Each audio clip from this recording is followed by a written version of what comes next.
বন্ধুরা, আজ আপনাদের আমি নিয়ে এসেছি সম্পূর্ণ গ্রামীণ একটা পরিবেশে, যেখানে প্রতি বছর এই সময়ে বসে আমাদের ঐতিহ্যের মেলা।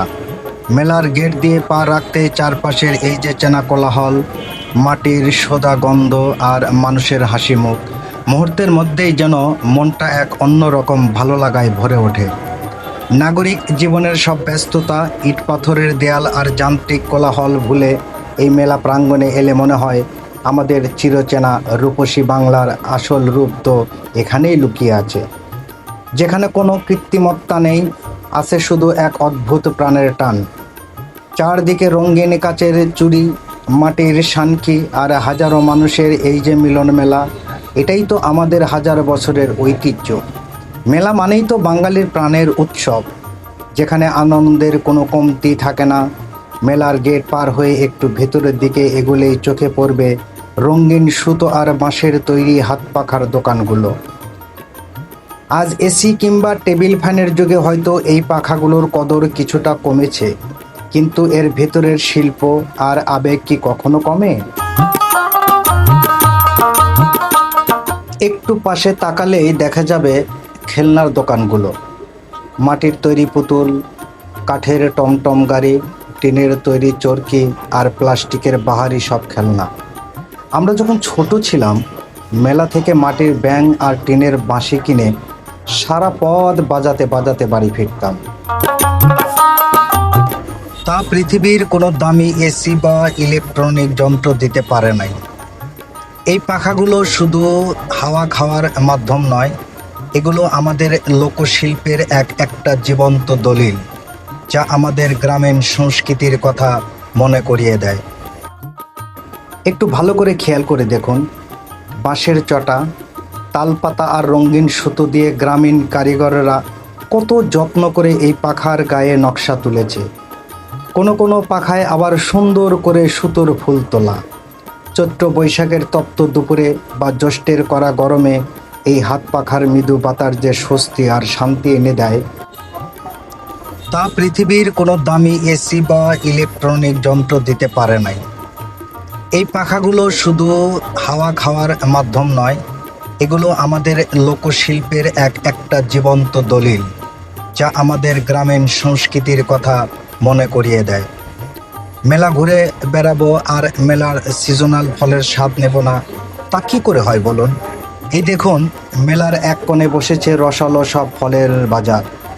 জ্যৈষ্ঠ মাসের এই গরমের মাঝে টকটকে লাল বোম্বাই ও চায়না লিচুর থোকাগুলো দেখলেই যেন জিভে জল এসে যায়। মেলার বাতাসে এখন পাকা লিচু, কাঁঠাল আর মিষ্টি বেলের সুবাস ভাসছে। আর আমের কথা তো বাদই দিলাম। মেলাতে এসে এক থোকা তাজা লিচু কিনে কোনো বটগাছের ছায়ে বসে খোসা ছাড়িয়ে মুখে দেওয়ার আনন্দই আলাদা। বিক্রেতারা চিৎকার করে ডাকছে আর মানুষজন দরদাম করে খাঁটি সুস্বাদু ফল কিনে বাড়ি ফিরছে। আসলে মেলা মানে শুধু কেনাবেচার কোনো সাধারণ বাজার নয়। মেলা মানে মানুষের সাথে মানুষের মনের মিলন মেলা। ধনী দরিদ্র, ছোট বড় সব ভেদাভেদ ভুলে সবাই যেখানে এক হয়ে মেতে ওঠে বাঁধ ভাঙা উল্লাসে। প্রযুক্তির এই যুগে আমরা যখন দিন দিন ফোনের স্ক্রিনে বন্দী হয়ে যান্ত্রিক হয়ে যাচ্ছি, তখন এই মেলাগুলোই আমাদের মনে করিয়ে দেয় আমরা কতটা সহজ, সরল আর সুন্দর সংস্কৃতির অংশ।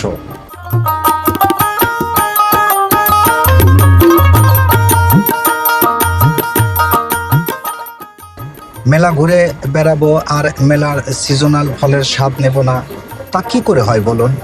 এই দেখুন, মেলার এক কোণে বসেছে রসালো সব ফলের বাজার।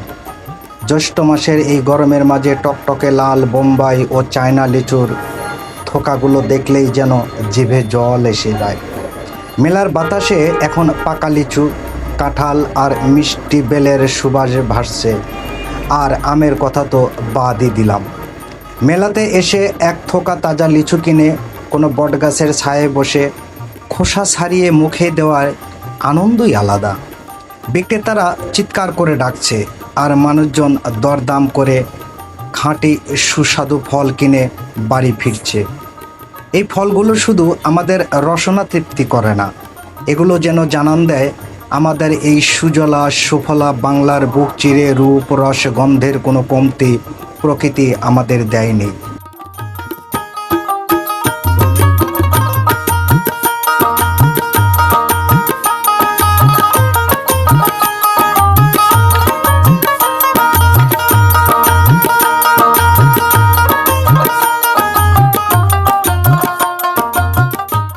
এবার চলুন যাওয়া যাক মেলার সবচেয়ে জমজমাট আর আনন্দের জায়গা, যেখানে ছোট বাচ্চাদের উপচে পড়া ভিড়।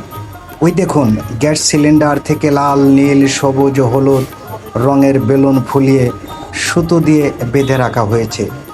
বাতাস এলেই সেগুলো দুলতে থাকে, আর সেই রঙিন বেলুনগুলোর দিকে তাকিয়ে নিষ্পাপ শিশুদের চোখগুলো কেমন আনন্দে চকচক করে উঠছে।